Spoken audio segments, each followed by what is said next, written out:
Accidents can happen to anyone, sometimes in unexpected ways.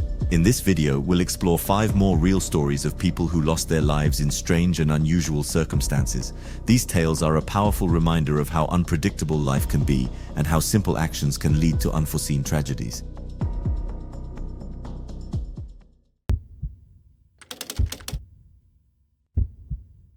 On September 24, 1980, John Bonham, the iconic drummer of Led Zeppelin, was preparing for the band's first tour in 3 years.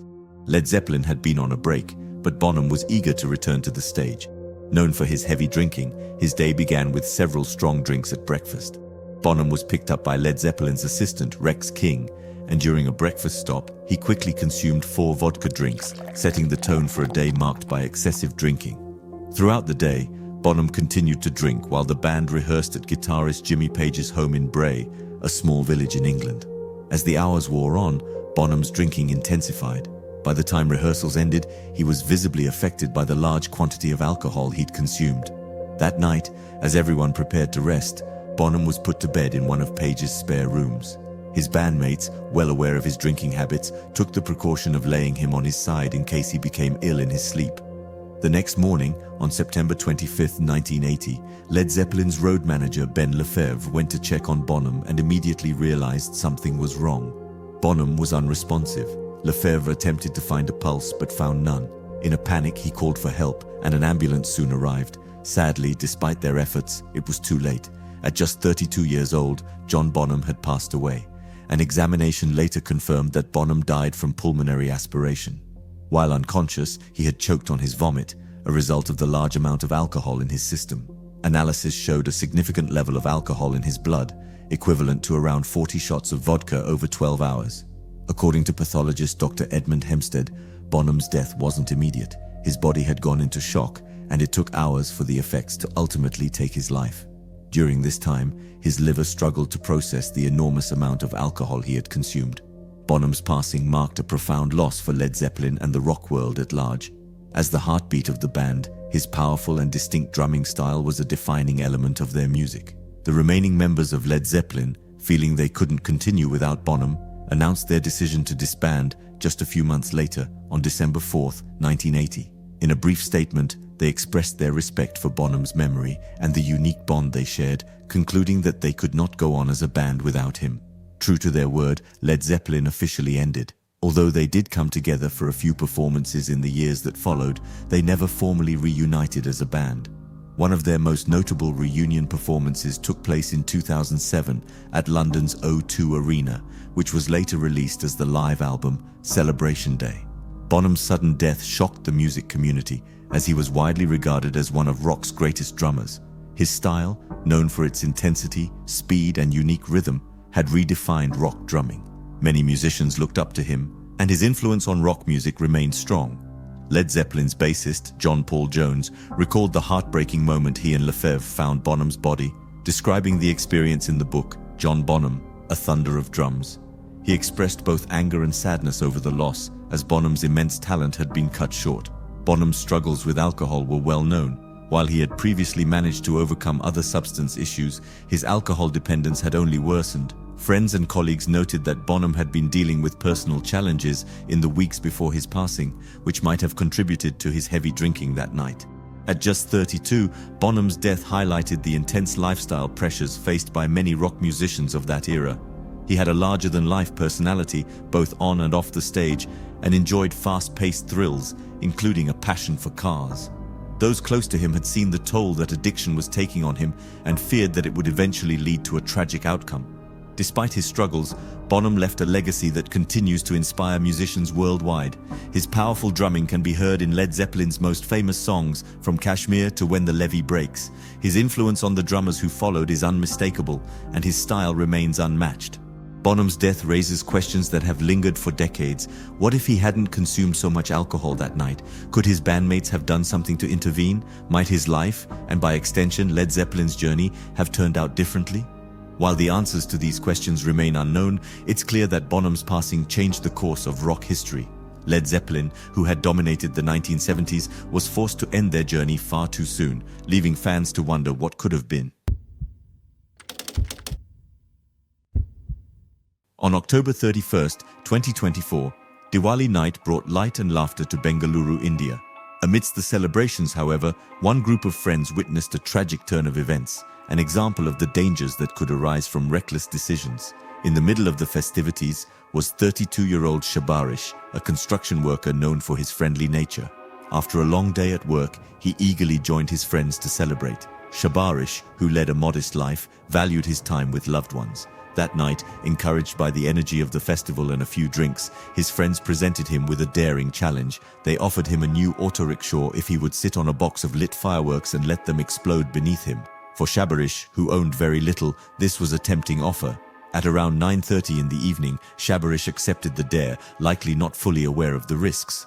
CCTV footage captured the event as the fireworks went off beneath him, leading to a powerful explosion that knocked him to the ground. His friends, stunned by what had happened, rushed him to Victoria Hospital, hoping he could recover. However, his injuries were severe, with extensive burns across his lower body. Shabarish fought for his life in the hospital over the next couple of days. His mother, Vijaya, first heard about the incident through one of Shabarish's friends, who vaguely mentioned he'd been hurt while handling fireworks. At the time, she had no idea about the real cause of his injuries as she watched her son suffer. On November 2nd, Shabarish succumbed to his injuries. The severe burns had taken an irreversible toll. As his family made arrangements for his funeral, they finally learned the truth of what had happened. CCTV footage revealed the role his friends played in pushing him toward the dare, and Vijaya was devastated to learn they had misled her, initially making her believe it was an accidental injury. Authorities quickly put together the details of the night. Deputy Commissioner of Police Lokesh Jagalasar reported that 6 friends who had encouraged Shabarish to perform the dangerous stunt were arrested and charged. The tragic events resulted from a mix of alcohol, poor judgment, and peer pressure. What began as a daring challenge with the promise of an auto rickshaw ended in a tragic loss, deeply impacting Shabarish's family. Shabarish's story is one among many, as accidents involving fireworks frequently spike during Diwali in India. Although the season brings joy for many, it often leads to unfortunate incidents, sometimes with fatal outcomes. Just days before Shabarish's accident, a 65-year-old man in Faridabad, near New Delhi, approached people setting off fireworks outside his home, asking them to stop. The situation escalated into violence, and the man tragically lost his life. In another incident in Uttar Pradesh, a 42-year-old woman named Kalawati met a similar fate.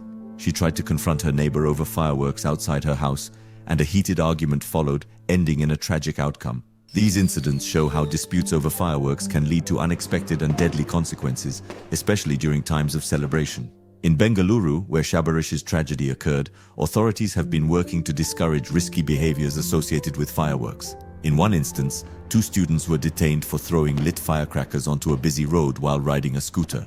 Although no one was hurt, this incident emphasized the dangers of irresponsible fireworks use and the risks to both participants and bystanders. Shabarish's family now faces the painful aftermath of his loss. Vijaya, his mother, initially trusted the young men who were with her son that night, believing their story about an accidental injury. It was only later, after seeing the CCTV footage, that she fully understood their role in the tragedy. Now, she wishes her son had avoided the Diwali festivities altogether. This tragic dare turned a night of celebration into a heartbreaking event, showing how easily festivities can spiral into disaster when poor decisions are made under the influence of alcohol.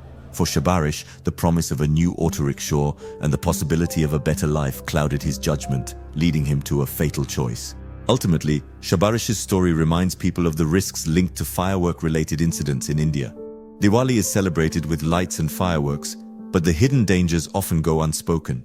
Families are left wondering how such tragedies can happen during times meant for joy and unity.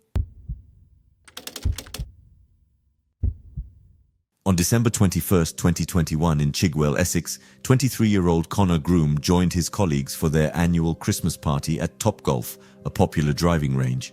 The atmosphere was lively, with friends sharing laughs and drinks, as Connor enjoyed the festivities unaware that this night would take a tragic turn.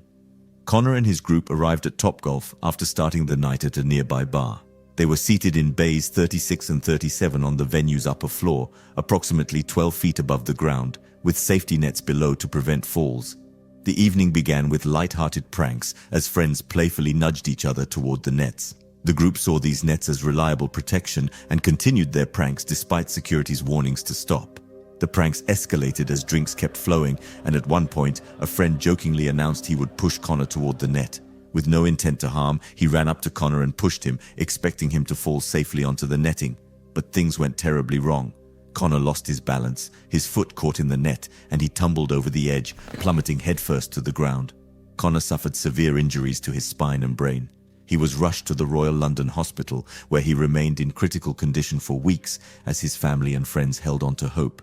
Tragically, on January 25, 2022, Connor passed away from his injuries, leaving loved ones devastated by the sudden loss. An inquest into Connor's death reviewed CCTV footage showing a night filled with good spirits and no ill intentions among friends. Detective Inspector Lydia George from Essex Police described how the friends had repeatedly pushed each other near the nets. She noted that the friend who ultimately pushed Connor had not joined the earlier pranks and intended no harm, acting only in the playful spirit of the evening. Essex Police consulted with the Crown Prosecution Service or CPS about possible criminal charges, specifically considering manslaughter. However, they concluded that there was insufficient evidence to pursue this path, as the friend had not intended to hurt Connor. It was a prank that went tragically wrong, not an act of malice. Connor's parents supported the decision not to prosecute. They felt Connor wouldn't have wanted his friend to face charges for what was, at its core, a tragic accident. Connor and his friend shared a close bond, and his parents understood that this was an unfortunate misjudgment rather than a crime. At the inquest, Senior Coroner Lincoln Brooks echoed the sentiments of the family and police. He ruled the case as death by misadventure, noting that alcohol had likely impaired the group's judgment, contributing to the incident. Coroner Brooks offered his condolences to Connor's family, acknowledging the depth of their loss and expressing sorrow over the tragic outcome of the night's events. Following Connor's death, Topgolf implemented stricter safety measures to prevent future incidents. They added warning signs around the venue, introduced a zero-tolerance policy for reckless behavior, and created a new role for a player safety manager. This individual would oversee player conduct during busy times, especially when alcohol consumption was high, to ensure guests stayed safe. In his final remarks, Coroner Brooks shared his sympathy for Connor's family and the friend involved, recognizing how deeply this accident affected all parties. Connor's death is an example of how quickly a night of fun can turn into a tragedy, forever changing the lives of those involved. The painful what-if questions linger. What if the group had heeded the security's warning? What if Connor's friend hadn't pushed with such force? Each question reflects the fragile nature of life and how a single decision can bring irreversible consequences. Ultimately, Connor's passing was a tragic accident that will leave a lasting impact on everyone who knew him. While Topgolf has taken steps to improve safety, the tragedy remains, telling people the importance of caution even during moments of celebration. It was October 2008 in Brussels, Belgium. AJ, a 20-year-old student, had a habit of cooking meals in bulk to save time during his busy week. On a Sunday, he prepared a large batch of spaghetti with tomato sauce, intending to eat it throughout the week. However, instead of storing it in the fridge, AJ left it out at room temperature. 5 days later, after a tiring day at school, he came home hungry, quickly microwaved some of the pasta, and ate it. Soon after, he headed out to meet friends for sports. Little did he know this quick meal would have severe consequences. Shortly after eating, AJ noticed the pasta tasted slightly off, but he brushed it aside, thinking it was only the sauce. Within 30 minutes of meeting his friends, he began to feel unwell, with symptoms like headache, nausea, and stomach cramps. He rushed home, where the symptoms worsened into severe vomiting and intense diarrhea. Believing he had mild food poisoning, AJ chose to rest, hoping it would pass. Exhausted, he drank water and lay down, unaware that his situation was more serious than he thought. Around midnight, AJ suffered another bout of diarrhea, but still decided not to seek medical help. His parents, unaware of his condition, found him the next morning. Tragically, he had passed away during the night. His life ended suddenly due to acute liver failure from a rare case of food poisoning. An autopsy revealed that AJ had died around 4 a.m., roughly 10 hours after consuming the spaghetti. Tests on the remaining pasta showed high levels of Bacillus cereus, a bacterium known to cause foodborne illness. This bacteria produces toxins that usually result in mild symptoms such as nausea and vomiting. However, in rare cases like a .J.S, the toxins can lead to a severe reaction known as liver necrosis, where liver tissue starts to die, eventually causing organ failure. Years later, a US-based doctor named Dr. Bernard shared a .j_s story on his YouTube channel, and it quickly gained over 2 million views. Dr. Bernard explained that while food poisoning rarely leads to such severe outcomes, the toxins in this case directly impacted a .j_s liver, causing it to fail within hours. Even if AJ had gone to the hospital, the time required to identify the bacteria would likely have been too long to prevent his tragic outcome. Bacillus cereus is a spore-forming bacterium that thrives in starchy foods like pasta and rice, especially when left at room temperature. In AJ's situation, the spaghetti had been sitting out for 5 days, allowing the bacteria to multiply and produce harmful levels of toxins. These toxins are heat-resistant, meaning reheating the food wouldn't have eliminated the risk. A study published in the Journal of Clinical Microbiology backed Dr. Bernard's warnings, stressing the importance of proper food storage, particularly for starchy foods that can easily become contaminated. Although the report couldn't definitively prove Bacillus cereus was the sole cause of AJ's death, it showed the bacteria's ability to produce powerful toxins that require careful handling to prevent serious illness. As news of this incident spread online, social media users on platforms like TikTok and Reddit expressed shock and concern. Many admitted they had often eaten leftovers left out for a day or two, unaware of the risks. The term fried rice syndrome became popular, referring to Bacillus cereus contamination often associated with reheated rice. However, AJ's experience showed that pasta and other starchy foods could pose similar dangers if not stored properly. One Reddit user commented that he used to eat pizza that's been left out overnight, unaware of the risks. Another shared that he kept leftovers for 3 days without concern, but they would definitely think twice now. This tragic story served as a wake-up call, exposing a common gap in food safety knowledge. The takeaway is clear: storing food safely is essential. Leftover food should be cooled and refrigerated within an hour of cooking to prevent bacterial growth. If something smells or tastes unusual, it's best to discard it rather than risk illness. Dr. Bernard emphasized that, while a .j_s death is a rare case, other fatalities had been documented, underscoring the importance of good food hygiene. Although Bacillus cereus poisoning is typically mild, in rare cases it can affect the liver and lead to fatal outcomes. By following basic food safety practices, especially with leftovers, we can help prevent tragic situations like this. It was March 27, 2009, in Long Beach, California. Jeff Twaddle, a 54-year-old deckhand, was working on the charter boat Gale Force. Jeff was known for his friendly nature and sense of humor. That day, he was assisting with a fishing trip for a group of about 20 elementary school students from the Los Angeles Unified School District. The kids were excited, enjoying the adventure on the water. Jeff loved working with children and often went out of his way to make their trips memorable. He had been with the Gale Force, owned by Captain Dan Salas, for several years. His experience and warm personality made him a favorite among the crew and passengers. As the boat navigated the breakwater, Jeff decided to entertain the children with a light-hearted trick. He grabbed a bait fish, intending to make the kids laugh. Jeff placed the fish in his mouth, hoping to get a few giggles from the young audience. But things went terribly wrong. The fish became lodged in Jeff's throat. The children watched in shock as Jeff's playful act turned into a life-threatening situation. Jeff quickly lost consciousness, collapsing on the deck. Panic spread among the crew and students as they realized the seriousness of the situation. Crew members and lifeguards immediately rushed to help. They tried to dislodge the fish from Jeff's throat and began performing CPR. Despite their desperate efforts, they couldn't revive him. The scene was chaotic, with frantic attempts to save Jeff's life and the children witnessing the terrifying ordeal. Emergency services were called, and paramedics arrived swiftly. Jeff was transported to St. Mary Medical Center, but it was too late. He was pronounced dead at 1:15 p.m. The cause of death was ruled as aspiration of fish, a tragic freak accident. Captain Dan Salas expressed deep sorrow over the incident, describing it as a tragic freak accident. He told the Press Telegram that everyone involved was deeply saddened by the event. Jeff's death left a profound impact on everyone who knew him. The cheerful deckhand had become a victim of an unforeseen tragedy. The Los Angeles Unified School District took immediate action to support the traumatized students.